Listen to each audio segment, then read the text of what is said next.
Deal ആരോപണങ്ങൾ അടക്കം ഉയർന്ന വിവാദമായ മണ്ഡലമാണ് ചെങ്ങന്നൂർ. കോൺഗ്രസ് ദീർഘകാലം നിലനിർത്തിയ മണ്ഡലം രാമചന്ദ്രൻ നായരിലൂടെയാണ് LDF പിടിച്ചെടുക്കുന്നത്. പിന്നീട് സജി ചെറിയാൻ തുടർച്ചയായ വിജയങ്ങളിലൂടെ നിലനിർത്തി.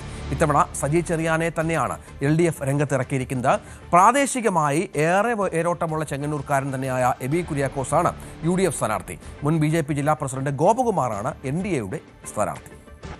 ഡീൽ വിവാദം ഉൾപ്പെടെ നിരവധി ആരോപണങ്ങൾ ഉയർന്ന മണ്ഡലമാണ് ചെങ്ങന്നൂർ. LDFിൽ സ്ഥാനാർത്ഥിയായി മത്സരിക്കുന്നത് സിറ്റിംഗ് MLAയും മന്ത്രിയുമായിരുന്ന സജി ചെറിയാനാണ്. ഒപ്പം UDFന് പ്രാദേശികമായി തന്നെ സ്വാധീനമുള്ള എബി കുര്യാക്കോസും. NDA സ്ഥാനാർത്ഥിയായി ഗോപകുമാർ കൂടി രംഗത്ത് വന്നതോടെ ചെങ്ങന്നൂരിൽ മത്സരം കടുക്കുകയാണ്. BJP കൃത്യമായി വോട്ട് പിടിച്ചാൽ ആരുടെ നിലയാണ് പരുങ്ങലിലാവുക? ഒരുപക്ഷെ വോട്ടെടുന്നതിന് മുമ്പ് അത്തരത്തിൽ ഡീലുകൾ പുറത്തുവരുമോ?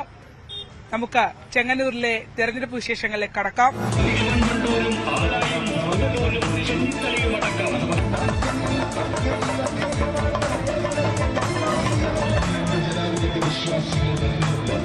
ചെങ്ങന്നൂരിൽ ഇത്തവണ ത്രികോണ മത്സരമാണ്. എന്താ സാഹചര്യം?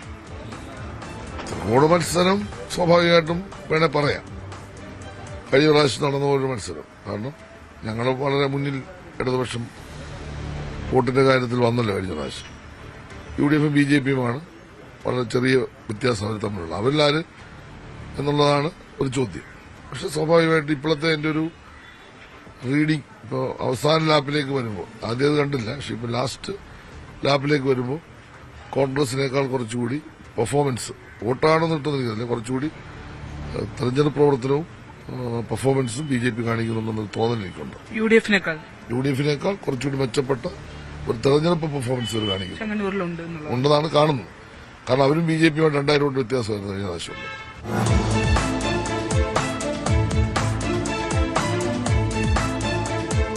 തെരഞ്ഞെടുപ്പിൽ ഞാൻ മനസ്സിലാക്കുന്ന കാര്യം, ഈ ഗവൺമെന്റ് മാറണം എന്ന് വലിയ ആഗ്രഹമാണ്. അതിൽ രാഷ്ട്രീയമില്ല, ജാതിമത ചിന്തകളില്ല. ആർക്കും ആ ചിന്തയിൽ നിന്ന് ജനങ്ങളെ മാറ്റുവാൻ കഴിയുകയില്ല. കാരണം അതിന് തക്ക ദുരിതം നാട്ടിലുണ്ട്. ആ വലിയ ചിന്ത ഇപ്രാവശ്യം UDFനെ സഹായിക്കും. വലിയ പാണ്ടനാട് പഞ്ചായത്തിൽ UDFന് മൃഗീയമായ ഭൂരിപക്ഷമാണ്.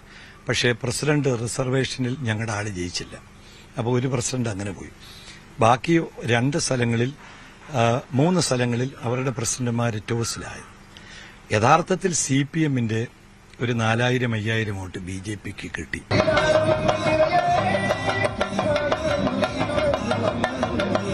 ചെങ്ങന്നൂരിൽ BJPക്ക് കൃത്യമായ അടിത്തറയുണ്ട്. ഞങ്ങൾക്ക് 56 പഞ്ചായത്ത് മെമ്പർമാരുണ്ട്. അതിൽ കൂടുതൽ സ്ഥലത്ത് 2ാം സ്ഥാനത്തുണ്ട്. കഴിഞ്ഞ പഞ്ചായത്ത് തെരഞ്ഞെടുപ്പിൽ ഏതാണ്ട് 42,000-ലേറെ വോട്ട് കിട്ടിയിട്ടുള്ള മണ്ഡലമാണ് ചെങ്ങന്നൂർ. 5 പഞ്ചായത്ത് ഭരിക്കുന്നത് ഞങ്ങളാണ്. ബാക്കി എല്ലാ സ്ഥലത്തും മുനിസിപ്പാലിറ്റി അടക്കം എല്ലായിടത്തും പ്രതിപക്ഷമാണ്. അതുകൊണ്ട് തീർച്ചയായിട്ടും അതിനുശേഷം നടന്നിട്ടുള്ള പ്രവർത്തനം, പിന്നെ ആരാധനായിട്ടുള്ള നരേന്ദ്രമോദിയുടെ വികസന നേട്ടങ്ങൾ, കേരളത്തിൽ ഒരു NDA വരണം, ഒരു മാറ്റം വരണമെന്ന് കേരളത്തിലെ ജനങ്ങൾ ആഗ്രഹിക്കുകയാണ്. ചെങ്ങന്നൂരിൽ നിന്നും ക്യാമറമാൻ ശ്യാംലാലിനൊപ്പം ശരണ്യ, സ്നേഹജൻ, ന്യൂസ് 18. കൂടുതൽ വാർത്തകൾക്ക് news 18 Keralam YouTube channel subscribe ചെയ്യുക.